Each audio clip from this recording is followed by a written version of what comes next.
Hello everyone, this is Dan Gramza and welcome to Gramza Market Studies for Wednesday, July 26th. In the NASDAQ market, we had some earnings reports that came out and kind of throttled the enthusiasm for this indice, but the other indices were fairly strong. I do look for follow through to the upside.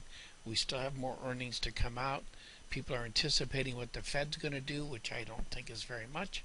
So I'm looking for a sideways market that you see here to continue for the NASDAQ market with the bullish bias. The euro got stronger on some fundamental news out of Germany but failed to hold on to those highs. I'm looking for a down day today in that market. I do expect weakness. If we're going to see it, it'll start in the Asia session. But let's move on to interest rates. I like this kind of action. I think it makes sense. When we think about what's happening with the stock market, it supports that position. The magnitude change here between this bearish level and this bullish level right here, that magnitude change is $906.25 per contract, and I do look for further movement to the downside. Also, the bonds, the difference between this bearish level and this bullish level, that magnitude change is $1,625 a contract. And again, I'm looking for further movement to the downside. Gold traded below its bearish level.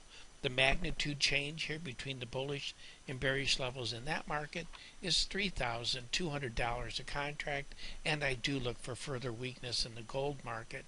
I'm looking for an inside day in the silver market. It traded below its bearish level. The magnitude change here in that market is $3,400 a contract, and I look for an inside day on Wednesday. Crude oil firmed up a bit on some fundamental news, but do I expect the same kind of day for Wednesday? I do not. About 1/3 of that range would be expected behavior to the upside, but nothing dramatic. If we take a look at what's going on with soybeans, it traded below its bearish level. And the magnitude change here between the bullish and bearish levels in that market is $350 a contract.